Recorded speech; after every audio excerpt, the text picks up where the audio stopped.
Hello everyone, welcome again आपके अपने YouTube channel पे। मैं डॉक्टर निखत फातिमा, गायनेकोलॉजिस्ट। कई बार ऐसा देखा जाता है, बहुत ऐसी पेशेंट्स होती हैं जो आयरन की सप्लीमेंट लेने के बावजूद भी उनका हीमोग्लोबिन काफ़ी कम रहता है। आयरन की दवाइयाँ लेने के बावजूद भी उनका हीमोग्लोबिन बढ़ता ही नहीं है, जबकि वो प्रॉपर डाइट भी मेंटेन करती हैं। अपने डाइट में अनार लेती हैं, साथ ही साथ बीट रूट यानी कि चुकंदर का भी सेवन करती हैं और आयरन की भी सप्लीमेंट रेगुलर लेती हैं, फिर भी उनका हीमोग्लोबिन बढ़ता नहीं। तो आज इस वीडियो में हम जानने वाले हैं रेगुलर आयरन की दवाइयाँ लेने के बावजूद भी जब आपका हीमोग्लोबिन लेवल नहीं बढ़ा तो आपको क्या करना चाहिए। प्रेगनेंसी के दौरान हीमोग्लोबिन का अच्छा रहना हमारे लिए और हमारे होने वाले बेबी के लिए काफ़ी इम्पॉर्टेंट होता है।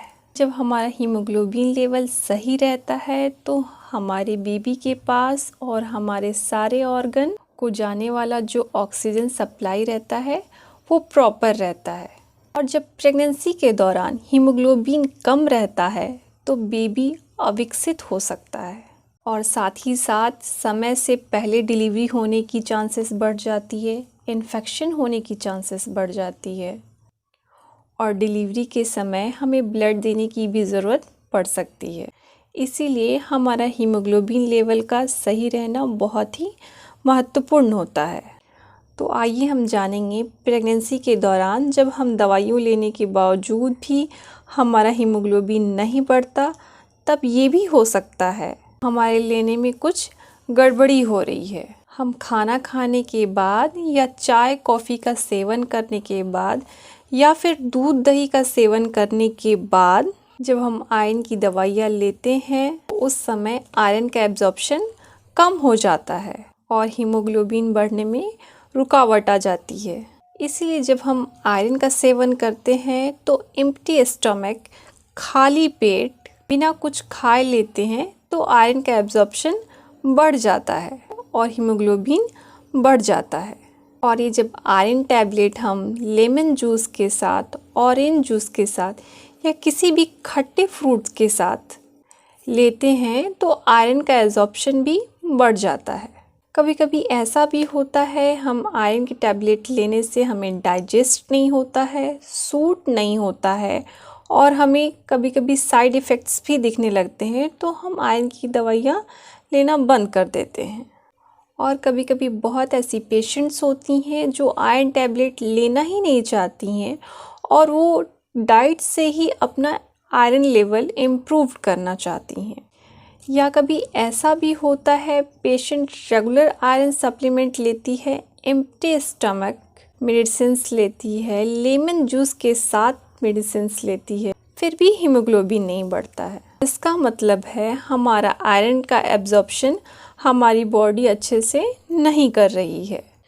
तो आइए हम जानेंगे जब हम आयरन सप्लीमेंट लेने के बावजूद भी हमारी हीमोग्लोबिन लेवल नहीं बढ़ती है तो हमें क्या करना चाहिए।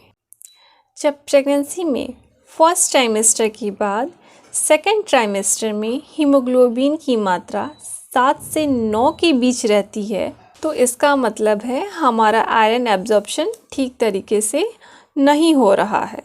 तो उस समय डॉक्टर आपको सलाइन के थ्रू आयरन लेने की सलाह देते हैं। उसको हम आईवी आयरन कहते हैं।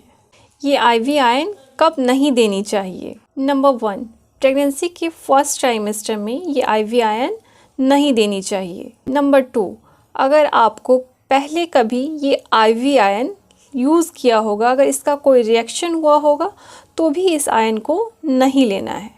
नंबर 3, जब हमें इन्फेक्शन रहता है तो भी हमें ये आईवी आयरन नहीं लेना है।